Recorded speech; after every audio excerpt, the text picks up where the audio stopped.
అందరికీ నమస్కారం అండి. Welcome back to master home. ఈరోజు వీడియోలో మనం మహాశివరాత్రి రాబోతుంది కదండి. ముందుగా అందరికీ మహాశివరాత్రి శుభాకాంక్షలు. ఆ శివయ్య పార్వతీ పరమేశ్వరుల అనుగ్రహం మీ అందరి మీద ఉండాలని మనస్ఫూర్తిగా కోరుకుంటున్నానండి. ఇక ఈ మహాశివరాత్రి రోజున శివయ్యకు ఏ విధంగా పూజ చేసుకోవాలి, ఉపవాసం జాగరణ ఏ విధంగా ఉండాలి, శివలింగం లేనివారు ఉన్నవారు కూడా ఈ పూజని ఏ విధంగా చేసుకోవాలి, అలాగే ఈరోజు ముఖ్యంగా వెలిగించవలసిన దీపాలు ఏంటి, అయితే అన్ని దీపాలు వెలిగించిపోయినా కనీసం ఒక్క దీపం వెలిగించిన భోలా శంకరుడు అమృత వర్షం కురిపిస్తాడండి. అయితే ఈరోజు అఖండ దీపం ఎలా వెలిగించాలి, ఎప్పుడు వెలిగించాలి అనే విషయాలన్నీ కూడా ఈరోజు వీడియోలో షేర్ చేయబోతున్నానండి. మీకు చాలా యూస్ఫుల్గా ఉంటుంది. వీడియోని ఎక్కడ స్కిప్ చేయకుండా చూడడానికి అయితే ప్రయత్నించండి. అలాగే మనం అన్ని పండుగలు పగటిపూట జరుపుకుంటాం కదండి. ఈ శివరాత్రి రోజు మాత్రం మనం ఇది సాయంత్రం సమయంలో ఈ పూజను అనేది చేసుకుంటాము. మాఘమాసంలో కృష్ణపక్ష చతుర్దశి అంటే అర్ధరాత్రి ఉన్న రోజునే మనం మహాశివరాత్రిగా మనం జరుపుకుంటామండి. మాఘమాసంలో కృష్ణపక్ష చతుర్దశి అర్ధరాత్రి 12 గంటలకు జ్యోతి స్వరూపుడైన శివుడు లింగ రూపంలో దర్శనమిచ్చిన పవిత్రమైన రోజండి ఈ శివరాత్రి, మహాశివరాత్రి రోజు. ఈ రోజు మనం ఏ చిన్న పని చేసినా మనకి అద్భుతమైన ఫలితాలు అయితే మనకు కలుగుతాయండి. అలాగే ఆ పరమేశ్వరుడికి ఒక చెంబుడు నీళ్లతో అభిషేకం చేసిన స్వామి అనేది చాలా ఆనందపడిపోతాడనమాట. ఆ పరమేశ్వరుడికి, ఆ బోలా శంకరుడికి మన వంతుగా ఏ విధంగా పూజ చేసుకోవాలి అనే విషయమే ఇప్పుడు తెలుసుకుందామండి. మనకి ఇన్ని ప్రసాదించిన భగవంతుడికి పూజ చేసుకొని ఆ స్వామి యొక్క అనుగ్రహం పొందడంలో ఎటువంటి తప్పు లేదండి. దీనికోసం మనం ఎక్కువ ఖర్చు పెట్టవలసిన అవసరం కూడా లేదు. ఆ విషయాలు కూడా తెలుసుకుందామండి. అలాగే మన శ్రీ పంచమి పూజా నీడ్స్లో మనకి అన్ని రకాల పూజా సామాగ్రి అనేది అవైలబుల్ ఉన్నాయండి. మీకు ఎలాంటి వస్తువులు కావాలన్నా పూజకు సంబంధించి నాకు స్క్రీన్ మీద కనిపించే నెంబర్కి వాట్సాప్ చేశారంటే మీకు అక్కడ అన్ని విషయాలు అనేవి షేర్ చేస్తాను. అలాగే మన పూజ నీడ్సే కాకుండా మన ఛానల్లో మంచి మంచి వీడియోస్ అన్నీ వస్తున్నాయండి. తప్పకుండా చూడడానికైతే ప్రయత్నించండి. ఇక శివరాత్రి రోజు ఆ స్వామికి మనం ముందుగా పూజ గదినంతా కూడా శుభ్రం చేసుకోవాలి. అయితే పరమేశ్వరుడికి అభిషేకం చేసే అదృష్టంగా ప్రసాదించిన రోజే ఈ మహాశివరాత్రి అండి.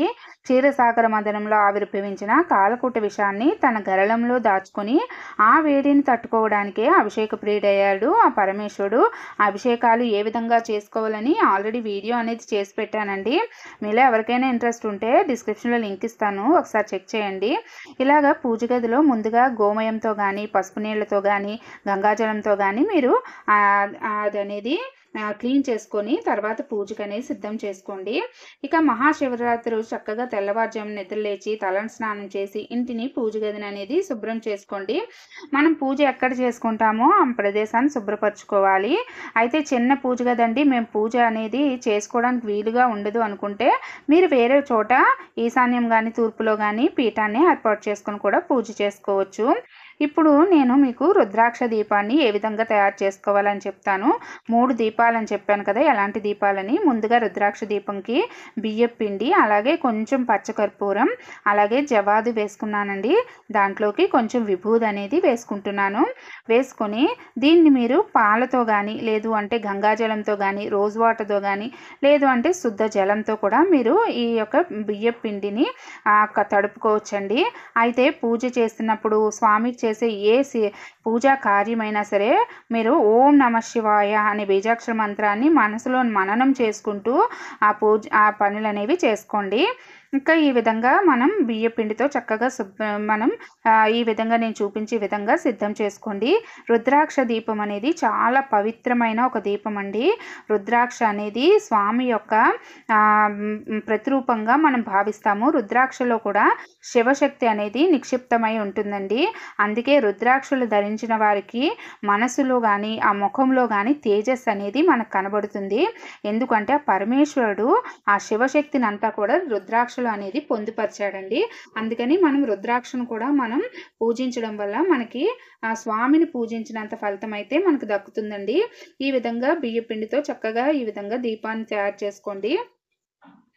మనం స్వామికి ఎంత భక్తి శ్రద్ధలతో పూజ చేశామన్నదే ముఖ్యమండి. మనం ఎన్ని వస్తువులు ఎన్ని నైవేద్యాలు సమర్పించామన్నవి ఒక పక్కన పెడితే మన స్వామిని ఎంత భక్తి శ్రద్ధలతో నియమ నిష్టలతో మనసు వాచ కర్మణ స్వామిని పూజిస్తున్నాము అనేది మనకు ముఖ్యమండి. ఇక దీపం ఇలా తయారు చేసుకున్న దగ్గర నా దగ్గర ఈ విధంగా అనేది ఉన్నాయండి. అదనేది నేను ఇక్కడ దీపానికి పెట్టుకుంటున్నాను. మీ దగ్గర ఇది లేకపోతే చక్కగా చందనంతో మీరు ఈ విధంగా అనేది కూడా మీరు వేసుకోవచ్చు, తయారు చేసుకొని వేసుకోవచ్చు. నా దగ్గర ఉంది కాబట్టి ఈ విధంగా అయితే పెట్టుకుంటున్నానండి. ఇక ఈ విధంగా పెట్టుకున్న తర్వాత చక్కగా చందనం కుంకుమతోటి బొట్లు పెట్టుకోండి. స్వామికి ఎప్పుడు కూడా పసుపుతో అనేది మనం బొట్లు పెట్టకూడదండి. ఎందుకు అంటే స్వామి కాలకూట విషాన్ని తన గరళంలో ఉంచుకున్నాడు కదండి. అంటే కాలకూట విషం అంటే చాలా వేడిగా ఉంటుంది కాబట్టి ఆ వేడిని తట్టుకోవడానికే స్వామి అభిషేక ప్రియుడయ్యాడు. అలాంటప్పుడు మనం పసుపు కూడా వేడిని కలిగిస్తుంది. అందుకని మనం పసుపుని ఎక్కువ యూజ్ చేయకూడదు. స్వామికి చందనం అనేది చల్లదాన్ని కలిగిస్తుంది కాబట్టి చందనంతో కుంకుమతోటి మాత్రమే మనం బొట్లు అనేవి పెట్టుకోవాలండి. నేను ఈ విధంగా బొట్లు అనేవి నేను పెట్టుకుంటున్నాను. ఇక మనకి స్వామివారికి అభిషేక ప్రియుడు కదండి. స్వామికి అభిషేకం చేయడం చాలా విశేషంగా చెప్తూ ఉంటారు. ఆ పరమేశ్వరుడికి మనం శుద్ధ జలంతో ప్రతిరోజు మనం అభిషేకం చేస్తేనే స్వామి మనకి ఆ వరాల జల్లు కురిపిస్తాడండి. ఇక తర్వాత ఈ రుద్రాక్ష దీపానికి నేను నవధాన్యాలు అనేవి వేసి రుద్రాక్ష దీపం వెలిగిస్తున్నాను. నా దగ్గర ఇలా రుద్రాక్ష మాల ఉంది, అది వేశానండి. ఇక ఎందుకు అంటే జాతక గ్రహ దోషాలు పోవడానికి రుద్రాక్ష దీపం మనకి చాలా బాగా ఉపయోగపడుతుందండి. ఇక ఈ విధంగా నా దగ్గర రుద్రాక్షలు ఉన్నాయండి, అవి కూడా ఇక్కడ పెట్టుకుంటున్నాను. నవధాన్యాలతో మనం దీపం వెలిగించడం వల్ల మన జీవితంలో ఏమైనా గ్రహ దోషాలు కానీ ఏలినాటి శని కానీ శని బాధలు కానీ జాతకంలో ఏమైనా దోషాలు కానీ ఉన్నా పూర్వజన్మలో తెలుసో తెలియక తప్పులు చేసినా అవన్నీ కూడా హరించుకుపోతాయండి మహాశివరాత్రి రోజు ఈ విధంగా దీపారాధన చేయడం వల్ల. ఇక ఇందులో మీరు ఆవు నెయ్యి కానీ నువ్వుల నూనె కానీ వేసుకొని దీపారాధన చేయొచ్చు. ఇక్కడ నేనైతే 3 వత్తుల్ని ఒక వత్తిగా చేసి నేను ఇక్కడ దీపం అనేది వెలిగించడానికి సిద్ధం చేస్తున్నానండి. ఈ విధంగా వేసుకోవచ్చు. మీకు వీలుంటే ఆవు నెయ్యిని కూడా మీరు యూజ్ చేసుకోవచ్చు. చక్కగా పువ్వులతో అలంకరించుకోండి. ఈ విధంగా మొదటి దీపాన్ని అనేది నేను సిద్ధం చేసుకున్నాను. ఇక రెండవ దీపాన్ని కూడా ఏ విధంగా చేసుకోవాలని చెప్పి మీకు చూపిస్తాను. ఇక నెక్స్ట్ది వచ్చేసి నారికేళ దీపం అండి. దీనికోసం చక్కగా కొబ్బరికాయని తీసుకొని ఆ కొబ్బరికాయని పసుపు కలిపిన నీళ్ళల్లో కానీ లేదు అంటే చందనం కలిపిన నీళ్ళల్లో కానీ కడిగి శుద్ధి చేసుకోండి. ఆ తర్వాత కొబ్బరికాయని ఈ విధంగా రెండుగా పగలగొట్టండి. ఆ తర్వాత కిందన 3 కన్నులు కనబడుతున్నాయి కదా, ఇందులోనే మనం దీపం వెలిగించాలండి. పై కొబ్బరి ముక్క ఏం చేయాలని చెప్పి నేను చెప్తాను వీడియోలో. ఈ కింద దాంట్లో మాత్రమే మనం దీపారాధన చేయాలి. ఎందుకంటే శివుడు ముక్కంటి కదండి, 3 కన్నులు కలవాడు కాబట్టి కింద దాంతో మనం దీపం వెలిగించాలి. ఒక ప్లేట్కి ఇలాగా ఒక 5 బొట్లు చందనం కుంకుమ బొట్లు పెట్టుకొని మధ్యలో కొంచెం చందనం అలాగే కొంచెం కుంకుమ వేసుకుంటున్నానండి. దీని మీద ఈ కొబ్బరికాయని పెట్టుకుంటాను. అయితే ఈ నారికేళానికి చక్కగా నేను నామాలు అయితే వేసుకుంటున్నానండి. చందనం కుంకుమతో నామాలు వేసుకోండి.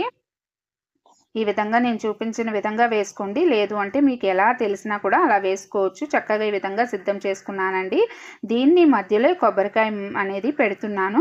మీ కొబ్బరికాయ కూడా కుంకుమ చందనం బొట్లు అనేవి పెట్టుకోండి. ఇక తర్వాత ఇందులోకి మీరు ఆవు నెయ్యి వేస్తే చాలా శ్రేష్టం అండి. కానీ అది అందరికీ అందుబాటులో ఉండదు కాబట్టి నువ్వుల నూనె లేదంటే కొబ్బరి నూనె కూడా వేసి మీరు పూజకు అనేది సిద్ధం చేసుకోవచ్చు. ఇక్కడ 3 జ్యోతులు అంటే ఒక్కొక్క జ్యోతి 3 ఒత్తులు కలిపి 3 జ్యోతులు వెలిగించానండి. శివుడు ముక్కంటి కదా, అందుకని 3 జ్యోతులు వెలిగించాను. తర్వాత మనం అఖండ దీపానికి ఈ విధంగా ఒక ప్లేట్కి బొట్లు పెట్టుకోండి. ఆ తర్వాత అందులో బియ్యం వేసుకొని అందులో కొంచెం పసుపు కుంకుమ అక్షింతలు అనేవి వేసుకోండి. ఈ విధంగా వేసుకోండి. వేసుకున్న తర్వాత నేను ఇక్కడైతే చందనం అక్షింతలు అనేవి యూజ్ చేస్తున్నానండి. ఎందుకంటే పసుపు అక్షింతల కన్నా చందనం అక్షింతలు స్వామికి చాలా మంచిది. అలాగే శ్వేత అక్షింతలు కొంచెం వేస్తున్నాను. ఎందుకంటే స్వామికి ఉద్దేశించి అఖండ దీపాన్ని వెలిగిస్తాం కాబట్టి ఇది ఈ ఇత్తడితో ఉన్నది ఈ విధంగా నా దగ్గర ఉందండి, అది వెలిగిస్తున్నాను. అఖండ దీపానికి అనేది తీసుకున్నాను అనమాట. మీ దగ్గర ఇలాంటిది లేకపోయినా పర్వాలేదండి. ఇత్తడి కుందు ఉన్నా లేదు అంటే మీ దగ్గర మట్టి ప్రమిద కొత్తది ఉంటే చాలా మంచిది, అది కూడా మీరు పెట్టుకొని వెలిగించవచ్చు. చక్కగా ఈ విధంగా బొట్లు అనేవి పెట్టుకున్నానండి. పెట్టుకొని ఇందులో కూడా నేను నువ్వుల నూనె వేసుకుంటున్నాను. మనం ఇందులో ఆవు నెయ్యి వేస్తే ఆవు నెయ్యే వేయాలండి, నువ్వుల నూనె వేస్తే నువ్వుల నూనె వేయాలి. రెండు కలిపి కాకుండా ఒకటే వేసేలాగా అనేది చూసుకోవాలండి. ఇంకా మహాశివరాత్రి రోజు మనం ఈ పూజ అనేది సాయంత్రం సమయంలో చేసుకుంటే చాలా చాలా మంచిదండి. స్వామి లింగ రూపంలో మహాశివరాత్రి అర్ధరాత్రి 12 గంటలకు ఆవిర్భవించాడు కాబట్టి సాయంత్రం ప్రదోష సమయంలో పూజ చేస్తే చాలా మంచిది. ఇప్పుడు నేను చూపించిన ఈ ఒత్తులు అనేవి మన పూజా సామాగ్రి దగ్గరే ఉన్నాయండి శ్రీ పంచమి పూజా నెట్స్లో. ఇవి ప్యూర్ కాటన్ ఒత్తులు అనమాట. మనం ఇందులో వెలిగించే ఒత్తులు ప్యూర్ కాటన్ ఒత్తులు కానీ శివగంగ ఒత్తులు కానీ ఉంటే చక్కగా వాటితో వెలిగించండి. ఇక్కడ చూసారా ఎంత సన్నగా ఉన్నాయో ఇవి 3 వత్తులు కలిపి ఒక వత్తిగా చేసి నేను వేస్తున్నాను. మనం ఎంత సన్నగా ఈ వత్తి ఉంటుందో మనకి దీపం అనేది అంత ఎక్కువగా చక్కగా చిన్న జ్యోతిలాగా మనకి ఎక్కువసేపు వెలుగుతుందండి. మీరు పెద్దగా పెట్టారనుకోండి త్వరగా వెలిగి త్వరగా కొండెక్కిపోతుంది. అందుకని చక్కగా సన్నంగా ఒత్తులు ఎప్పుడు కూడా సన్నంగా ఉండాలి. అది ప్యూర్ కాటన్తో చేసినవైతే మనకి ఎక్కువసేపు నిలిచి వెలుగుతుందండి.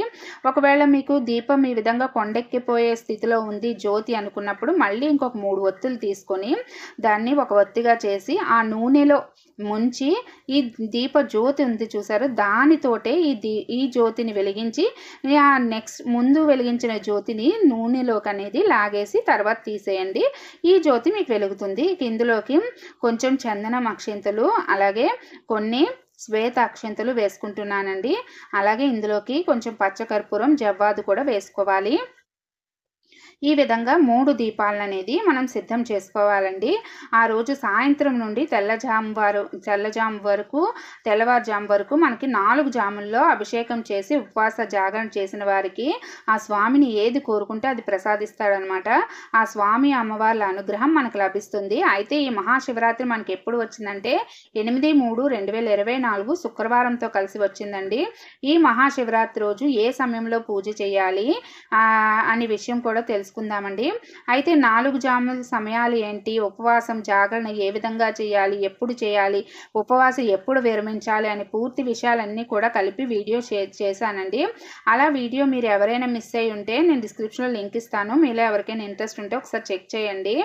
ఇక మనం చక్కగా పూజ గదినంతా సిద్ధం చేసుకున్నాం, లేదంటే పీఠం ఎక్కడ పెట్టుకుంటామో అక్కడ సిద్ధం చేసుకున్న తర్వాత ముఖ్యంగా మనం ముందు విఘ్నేశ్వరుడికి అనేది పూజించుకోవాలండి. విఘ్నేశ్వరుని పూజ చేసుకోవాలి. మీ దగ్గర విఘ్నేశ్వరుడి విగ్రహం ఉంటే విగ్రహం పెట్టుకోండి, లేదు అంటే ఇలా విఘ్నేశ్వరుడి దీపం ఉన్నా కూడా ముందుగా దీపాన్ని వెలిగించి విఘ్నేశ్వరుడి దీపాన్ని వెలిగించి స్వామివారికి అనేది దీపం ధూపం నైవేద్యం చూపించి స్వామివారికి పూజ చేయాలండి. ఇక నా దగ్గర ఇక్కడ శివ కుటుంబం ఉందండి. పార్వతీ పరమేశ్వరులు అలాగే విఘ్నేశ్వరుడు బాలా త్రిపుర సుందరి సుబ్రహ్మణ్య స్వామి ఈరోజు నలుగురికి కలిపి నేను పూజ చేసుకుంటున్నానండి. ఇక ముందుగా మనం విఘ్నేశ్వర దీపం వెలిగించి పూజ అయిన తర్వాత అఖండ దీపాన్ని వెలిగించుకోవాలండి. అఖండ దీపం వెలిగించిన తర్వాత కొన్ని అక్షింతలు వేసి అఖండ దీపానికి మనసారా వేడుకోండి. నేను ఈ విధంగా పూజ చేయాలనుకుంటున్నాను, ఎలాంటి తప్పులు ఎలాంటి అపచారాలు జరగకుండా నా పూజ నిర్విఘ్నంగా స్వామి అనుగ్రహం అమ్మవారి అనుగ్రహం కలిగేలా ఆశీర్వదించమని వేడుకోండి. ఇక తర్వాత రుద్రాక్ష దీపాన్ని వెలిగించి అక్కడ కూడా కొన్ని అక్షింతలు చందనం కానీ శ్వేత అక్షింతలు కానీ కొన్ని వేసి నమస్కారం చేసుకోండి రుద్రాక్ష దీపానికి. ఆ రుద్ర శక్తినంతా కూడా నా కుటుంబం ఆవహించేలాగా నా కుటుంబం అంతా కూడా ఎప్పుడూ కూడా సంతోషంగా మనశ్శాంతిగా ఉండేలాగా ఆశీర్వదించమని వేడుకోండి.